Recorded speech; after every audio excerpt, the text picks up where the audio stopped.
और यूक्रेन जंग में रूस बुरी तरह से उलझ चुका है, कुछ ऐसे कदर कि अब उसे जंग के कई मोर्चों पर भारी नुकसान उठाना पड़ रहा है। बाखमुत डोनबास का वो शहर है जिस पर जंग की शुरुआत से रूस कब्जा करने की कोशिश कर रहा है, लेकिन 9 महीने गुजर जाने के बावजूद वो अपने मकसद में कामयाब नहीं हो पाया है।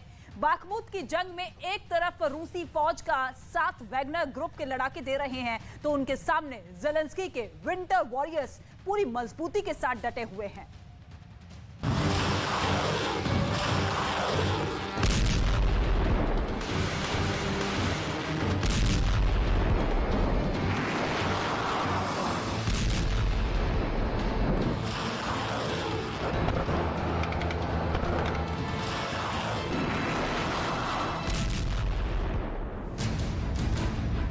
खेरसॉन ही नहीं बल्कि यूक्रेन जंग का एक मोर्चा डॉनबास में भी खुला हुआ है।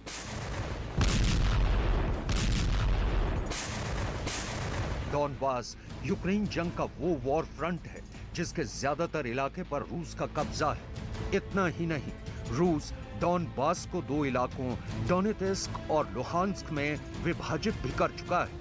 इसके अलावा वो इन इलाकों में रेफरेंडम करा इन्हें रूस में शामिल भी कर चुका है। राष्ट्रपति ज़ेलेंस्की डॉनबास के पूरे इलाके को रूसी फौज के कब्जे से आजाद करवाना चाहते हैं, लिहाजा इस इलाके में भी रूसी फौज और यूक्रेन की सेना के बीच जबरदस्त लड़ाई छिड़ी हुई है।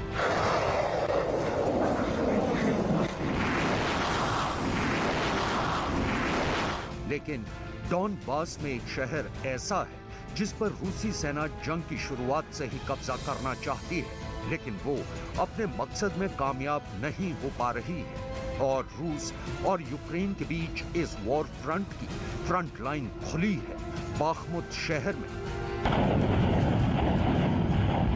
और इस वक्त बाखमुत शहर के लिए रूस और यूक्रेन की सेनाओं के बीच भीषण जंग चल रही है।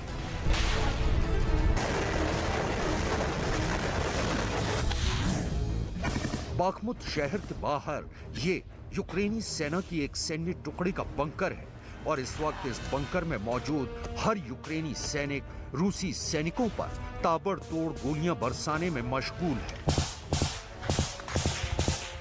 दरअसल बाखमुत शहर के आसपास के जंगल में यूक्रेनी सेना ने ऐसे सैकड़ों बंकर बनाए हुए हैं और वो इन बंकरों में छिपकर रूस की सेना के खिलाफ लड़ाई लड़ रही है।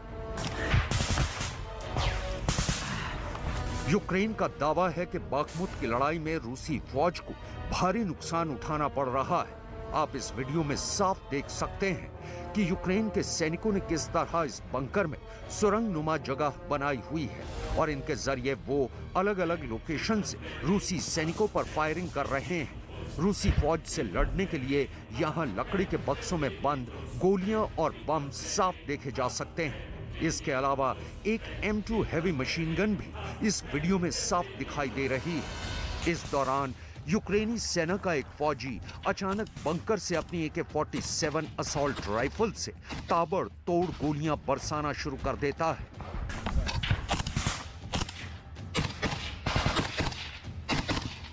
आइए अब आपको इस बंकर का दूसरा वीडियो दिखाते हैं। वीडियो की शुरुआत में इस बंकर में मौजूद यूक्रेनी सैनिकों में से एक रूसी फौज पर मशीन गन से फायरिंग करने का फैसला करता है और धीरे धीरे उस तरफ बढ़ता है। इस बीच उसका साथी उसे कवर देने के इरादे से अपनी AK-47 असॉल्ट राइफल से रूसी सेना पर गोलियां बरसाने लगता है।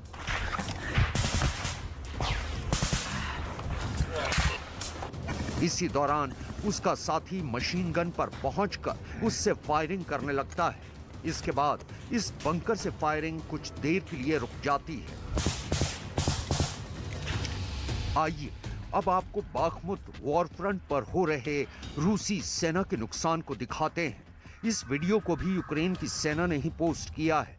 इस वीडियो पर किए गए दावे के मुताबिक इसमें नजर आ रहे ये सैनिक यूक्रेन के हैं और अपने साथियों की मदद के लिए यूक्रेन का एक ड्रोन उन पर नजर बनाए हुए हैं। इस दौरान ड्रोन का कैमरा घूमता है, उस लोकेशन का मुआयना करता है और अचानक उस जगह के दूसरे छोर पर एक जोर का धमाका होता है जहां यूक्रेन के सैनिक छिपे हुए हैं।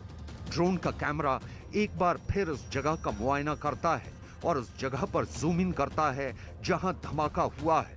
धमाके वाली जगह पर इस ब्लास्ट में मारे गए रूसी सैनिक की लाश नजर आती है। यूक्रेन का दावा है कि वो इसी तरह ड्रोन के जरिए बंकर में छिपे रूसी सैनिकों को टारगेट कर उन्हें न्यूट्रलाइज कर रहा है।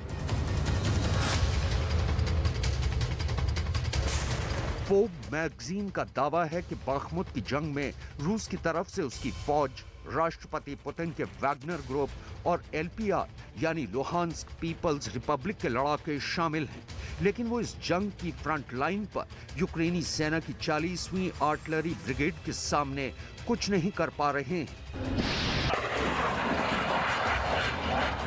ये यूक्रेन की सेना की वही ब्रिगेड है जिसने न सिर्फ खार्किव की लड़ाई में रूस की फौज का डटकर सामना किया, बल्कि राजधानी कीव की जंग के दौरान रूस की सेना को पीछे हटने पर मजबूर कर दिया था।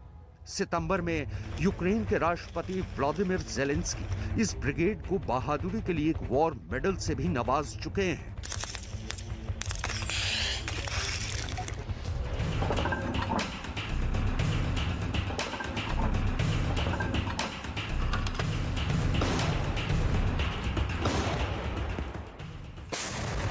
फोर्ब्स मैगजीन का यह भी दावा है कि बाखमुत की जंग में राष्ट्रपति ज़ेलेंस्की की हिफाजत में तैनात रहने वाली फर्स्ट प्रेसिडेंशियल ब्रिगेड के कमांडो रूस की सेना के सामने डटे हुए हैं। आप इन तस्वीरों में साफ देख सकते हैं कि कैसे यूक्रेनी फौज जंगल में बने एक बंकर से यूक्रेन की सेना पर मोर्टार, शेल और रॉकेट फायर कर रहे हैं।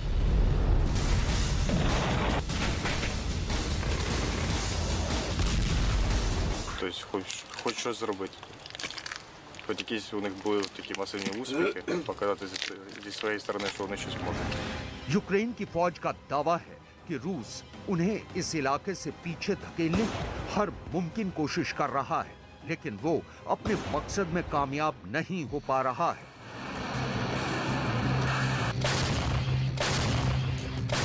Ну, буває і прориваються, буває. І ми стріляємо так просто, здержуємо, якщо вони десь щось копають. Так що сказати, що і коли, і як, тут просто неможливо. Все від обставин залежить. फोर्ब्स मैगजीन में छपे आर्टिकल के मुताबिक यूक्रेन की फर्स्ट प्रेसिडेंशियल ब्रिगेड के कमांडो रूसी फौज के हमलों का मुंह तोड़ जवाब दे रहे हैं और इस ब्रिगेड के हर सैनिक को इस बात का यकीन है कि वो जल्द ही डॉनबास के इलाके से रूसी सेना को पीछे खदेड़कर पूरे डॉनबास को रूस के कब्जे से आजाद करवाने में कामयाब होंगे। दरअसल फर्स्ट प्रेसिडेंशियल ब्रिगेड के कमांडो की मुख्य जिम्मेदारी राष्ट्रपति ज़ेलेंस्की की हिफाजत करना है।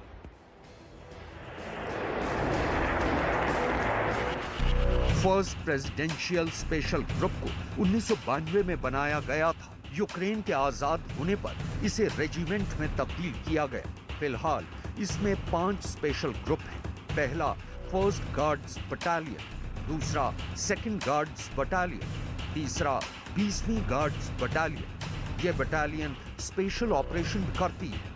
चौथा 23वीं गार्ड्स बटालियन, इसे लीजन डी भी कहा जाता है। पांचवा स्पेशल ऑपरेशन कंपनी। साल 2022 में फर्स्ट प्रेसिडेंशियल स्पेशल ग्रुप को ब्रिगेड का दर्जा दे दिया गया।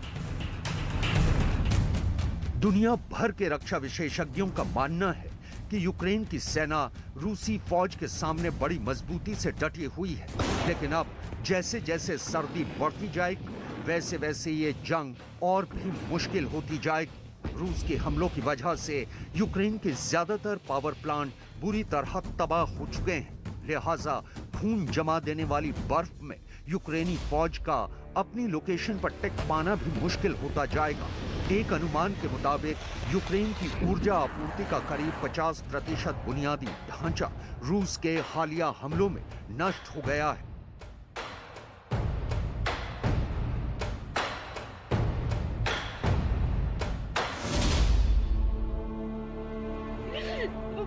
विश्व स्वास्थ्य संगठन ये चेतावनी दे चुका है कि ऊर्जा संकट की वजह से सर्दी में लाखों यूक्रेनियों का जीवन दांव पर लग गया है। सिर्फ बिजली ही नहीं बल्कि यूक्रेन के कई शहरों में रूसी हमलों की वजह से पानी की सप्लाई को भी नुकसान पहुंचा है।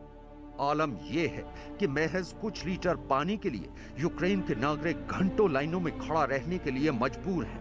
डोनेत्स्क के गवर्नर के मुताबिक बाखमुत की 90% आबादी ये इलाका छोड़कर जा चुकी है और शहर में सिर्फ 10,000 लोग ही बचे हैं, जिनके सामने खाने के सामान की किल्लत भी होनी शुरू हो गई है। राष्ट्रपति ज़ेलेंस्की का आरोप है कि रूस सर्दी के मौसम को किसी वेपन ऑफ मास डिस्ट्रक्शन की तरह इस्तेमाल करेगा और अगर ऐसा हुआ तो वाकई इस जंग में इंसानियत भी शर्मिंदा होने वाली है।